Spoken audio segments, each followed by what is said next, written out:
De retour pour la deuxième partie du Politicien. Je suis toujours en compagnie de Ramata Maïga Coulibaly, président du collectif des Maliens de France pour la paix, Tiefing Sissoko, docteur en sciences de l'éducation, et Tiammel Gimbayara, directeur de publication de La Voix du Mali. Un conseil extraordinaire des ministres a eu lieu dimanche suite à l'attaque du village d'Ogosagou. Deux mesures principales ont été prises. D'abord, la dissolution de la milice accusée d'être responsable du massacre, et puis le limogeage des chefs d'état-major des armées, de l'armée de terre et de l'armée de l'air. Reportage de notre correspondant Mokhtar Mari. Le massacre perpétré dans le village d'Ogosagou a touché plus d'un au Mali. Le gouvernement a aussitôt dépêché une équipe ministérielle et tenu un conseil extraordinaire dimanche 24 mars 2019. Les ministres ont condamné cette barbarie et décidé du limogeage du chef d'état-major général des armées, celui de l'armée des terres, l'armée de l'air, ainsi que de la dissolution de la milice Dan Amasagou. Cela nous réconforte un peu, mais ce que nous voulons, c'est de sentir cela sur le terrain, c'est-à-dire que l'État applique vraiment ses décisions. Si l'État aujourd'hui prend encore des décisions en annulant le récépissé de Dana Amasagou, cela veut dire que l'État reconnaît vraiment que ce sont ces gens-là qui sont les auteurs de ces crimes. Ce n'est pas la première fois que le gouvernement prend la décision de désarmer les milices au centre du pays. L'idylle de Wankoro, une commune rurale voisine du village d'Ogosagou, espère cette fois que le gouvernement sera intransigeant. Aujourd'hui, nous sommes très inquiets dans nos zones.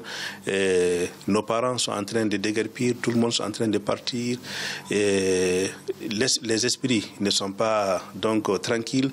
Tous les jours, c'est les tueries. Dans un récent discours, le chef de l'État avait réaffirmé sa fermeté face aux négligences de ceux qui doivent donner l'exemple. Le président Ibrahim Boubacar Keïta effectue un déplacement sur les lieux du drame. C'est lundi 25 mars 2019. Ramata Maïga Coulibaly, le gouvernement malien a voulu réagir immédiatement après cette attaque et fortement en prenant ces mesures. Le président Ibrahim Boubacar Keïta s'est d'ailleurs rendu dans le village qui a été attaqué.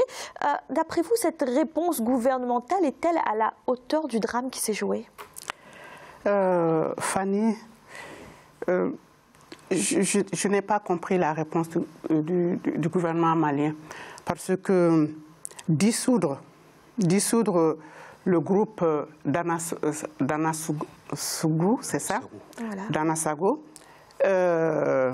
sans pouvoir autant les désarmer, on dissout un groupe. D'ailleurs, la réponse tout de suite de leur chef, qui est Ali Toulouba, ou je ne sais pas comment il l'appelle, a été que moi je rentre en rébellion contre l'État malien. On ne peut pas, dans une situation pareille, je vais dire, aller avec qu'est-ce que je vais dire, aller avec passion. Voilà, il faut vraiment analyser la situation, parce que si il y a eu ça, il y a eu ces génocides, si on peut le dire, bien que Kefi n'aime pas le mot génocide, mais c'est en tout cas cibler un seul village et tuer tout le monde, même le bétail, les femmes, les enfants, il y a un point d'interrogation.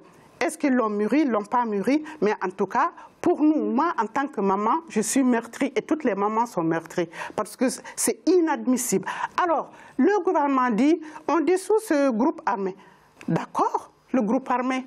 Comment eux, qui ne sont même pas dans la zone, ils ne sont pas dans la zone. Comment ils peuvent savoir que ce groupe armé est dissous?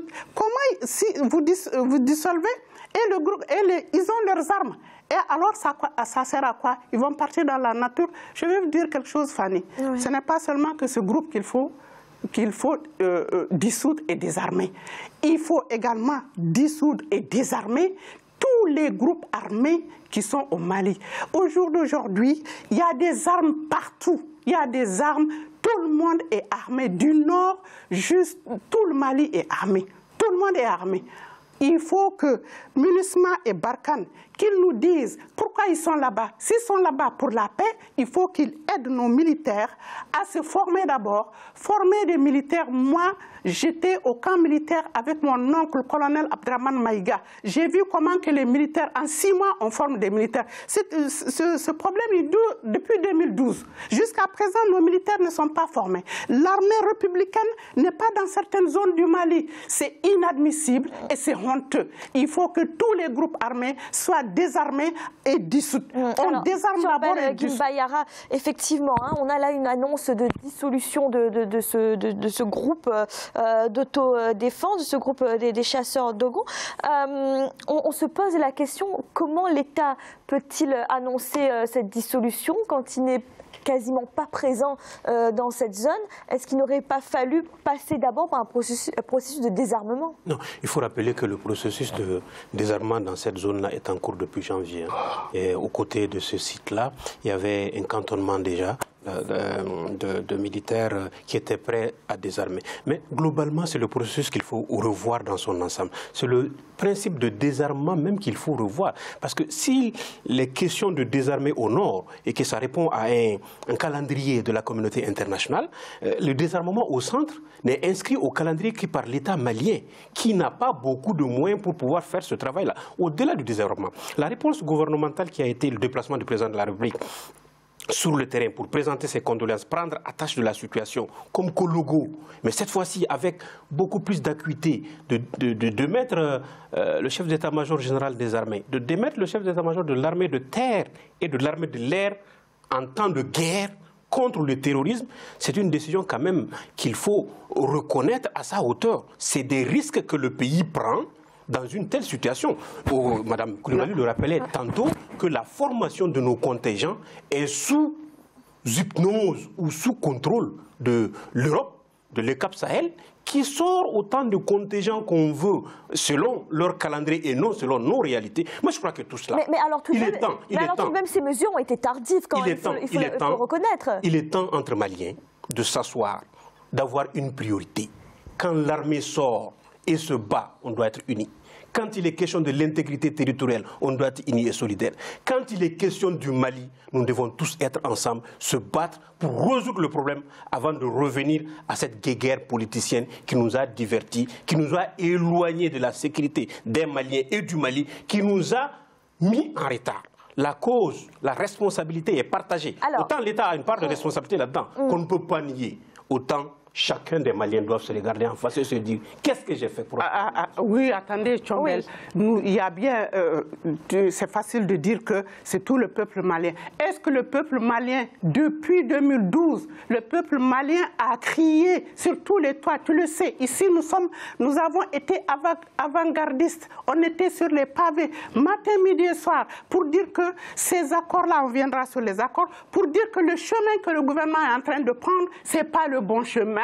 On l'a crié sur tous les toits par rapport aux militaires. Lorsque les militaires s'étaient entretués entre eux, on était encore dans la rue pour dire que ce n'est pas le bon chemin pour sortir le Mali du trou dans lequel le Mali est en train de partir droit dans le trou.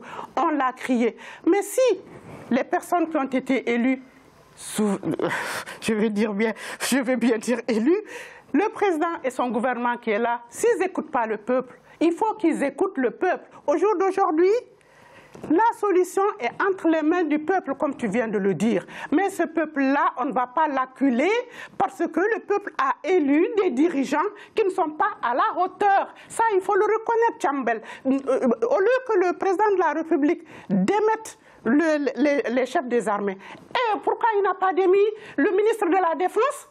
Pourquoi il n'a pas démis le directeur de la sécurité?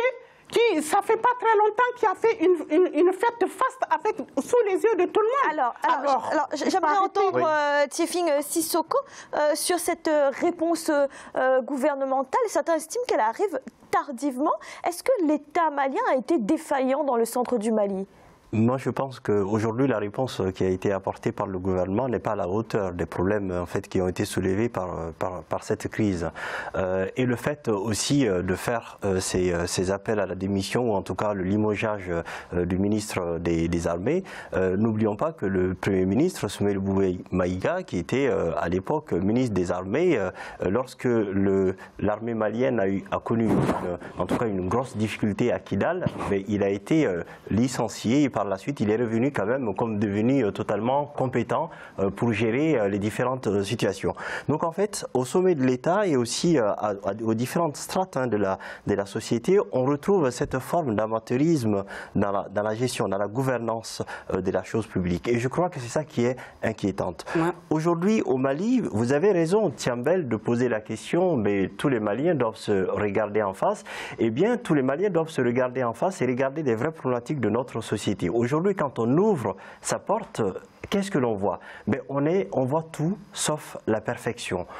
Qu'est-ce qu'on voit? On voit l'état de nos rues qui n'est pas terrible. On voit nos services de santé, on voit notre armée, on voit nos administrations qui sont dans des états plutôt lamentables, qui sont très mal gérés. Et donc aujourd'hui, ce qu'il faut, je crois que l'idée de réfléchir sur des solutions, c'est un peu cela aussi. Les réponses qu'il faut, c'est un peu plus de perfection. L'un des exemples que je peux donner, c'est le système éducatif qui connaît une crise extraordinaire. Ce qui se passe dans cette partie du monde, je le répète, c'est en fait l'œuvre de la caverne. Des gens qui sont plongés. Beaucoup d'écoles sont fermées dans le centre du Mali. Des écoles sont fermées et nous sommes montés au créneau pour en fait réclamer l'ouverture de ces écoles pour un peu plus de considération au système d'éducation, puisque ça permet aux uns et aux autres de sortir de cette caverne. Pourquoi est-ce que cette idéologie extrémiste trouve un écho favorable chez ces populations? Mais ces populations vivent dans des situations d'ignorance incroyable. Ils sont dans des situations de pauvreté, ils ont subi tellement de violence, ils ont subi tellement d'injustice qu'ils sont eux-mêmes à mesure de mettre le feu à leur propre maison. Par leurs mains, ils sont capables de le faire. Et c'est pour cette raison, puisque ce qui se passe, c'est mettre finalement le feu à sa propre maison. Et pourquoi ils le font? Ils le font parce qu'ils n'ont plus d'espoir. Ils le font parce qu'ils ne font plus confiance au gouvernement. Ils le font parce qu'ils ne font plus confiance à leur avenir, parce qu'ils ont perdu tout espoir. Et donc ce qu'il faut aujourd'hui, c'est de permettre à ces populations de retrouver l'audace d'espérer et d'avoir cet espoir en fait. Et cet espoir, c'est par l'éducation, c'est par l'école que nous allons pouvoir le mettre en place. Alors Thiambel Guimbayara, nous ne sommes pas ici dans des guéguerres politiciennes, on n'a d'ailleurs aucun représentant politique sur ce plateau. Vous êtes le directeur de publication de La Voix du Mali. La presse malienne d'ailleurs n'a pas été tendre avec le pouvoir après cette attaque. On a par exemple Le Pays qui parle d'un échec patent du plan de sécurisation intégré des régions du centre. Un autre journal qui dénonce l'inaction du pouvoir. Une presse qui dénonce donc l'incapacité des autorités à protéger sa population. Est-ce que quand même on ne peut pas parler d'un État absent au centre du Mali? L'État du Mali est en reconstruction et en montée en puissance pour sécuriser depuis la crise de 2012 jusqu'à nos jours. C'est sûr et certain que l'État n'a pas atteint encore sa vitesse de croissance dans ce retour et dans la sécurisation des populations partout.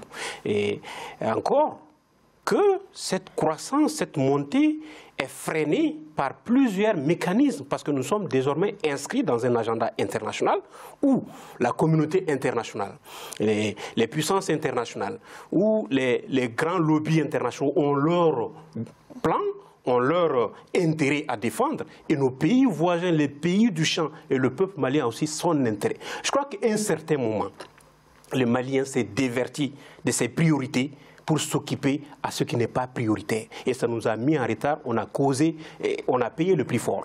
On a parlé de démission du ministre de la Défense en son temps, l'ancien Premier ministre Boubei Maïga. On a parlé de la démission de Tcheman Hubert en son temps, qui sont tous partis.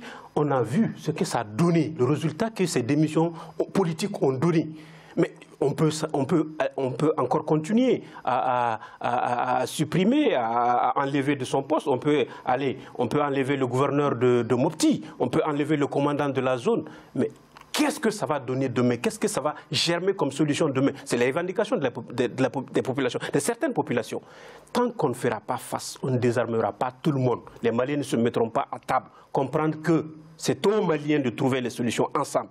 de dialoguer, de discuter, de désarmer tout homme armé sur notre territoire. Alors, mais en parlant justement de cette volonté de désarmer, Ramata Maïga Coulibaly, je voudrais qu'on évoque ça parce que les Peuls dénoncent depuis quelque temps des exactions de la part de groupes de chasseurs que les Peuls disent qui sont tolérés, voire encouragés, selon eux, au nom de la lutte contre les djihadistes par les autorités ou l'armée. Ce que dément le gouvernement. D'après vous, d'où viennent ces soupçons de collusion entre ces groupes de chasseurs et l'armée malienne? Ces soupçons de collusion viennent... Bon, il y a la rumeur, mais la rumeur, parfois, il faut chercher, c'est soutenu par quelque chose. Ça vient d'où? Ces groupes armés Dogon ont été à Koulouba. Il y avait le Premier ministre qui était là-bas, il y avait le président qui était là-bas, qui leur ont dit qu'eux, ils ont compris le message, que quand ils vont retourner, ils feront le nécessaire. Ils feront le nécessaire, quel nécessaire? Donc, en fonction, le fait déjà que le président de la République ait reçu des groupes armés dans son palais, et causer avec eux, manger avec eux, et que ces derniers, en sortant, leur disent « on a compris le message, quand on va faire le nécessaire ». Quel nécessaire? Au jour d'aujourd'hui, le président de la République, il dit, qu'est-ce qu'il a dit? Il dit que les Peuls, du moins les Dogons, c'est-à-dire le groupe armé, ils le nomment pratiquement parce que s'ils l'ont dissous, ça veut dire que ce sont eux qui sont les génocidaires. Et eux, ils ont dit que non, nous ne sommes pas... Ils contestent, oui. Ils contestent. Donc s'ils contestent, c'est qu'il y a autre chose derrière. Au jour d'aujourd'hui, les personnes que l'on doit interpeller, Tchombel, c'est le président de la République et le Premier ministre. Parce que l'insécurité, elle n'est pas seulement au centre. Là, c'est le fait qu'il y a eu l'escalade, mais l'insécurité est depuis au nord jusqu'au sud, jusqu'à Caille. À Bamako, au jour d'aujourd'hui, les gens ils sont obligés de s'enfermer à 18 h. C'est de l'insécurité. Et pourtant, nous avons une armée. Nous avons 147 députés. Depuis qu'il y a eu cette attaque où il y a eu 160 morts que vous venez de nous dire, on n'a pas entendu un député. Si hier j'ai entendu un député RPM qui, dans son allocution, réclamait sa part de gâteau. C'est ce que j'ai compris, moi. Mais les 147 députés, ce sont les élus du peuple, Tchombel. Ce n'est pas au peuple. Le peuple a crié, le peuple a pris la rue, le peuple a marché, le peuple a été gazé, le peuple, il y en a eu des blessés. Ce glissement de l'insécurité du nord vers le centre, ça va d'ailleurs être l'objet de notre troisième partie. On va marquer une nouvelle pause. On se retrouve pour la suite du Politicien.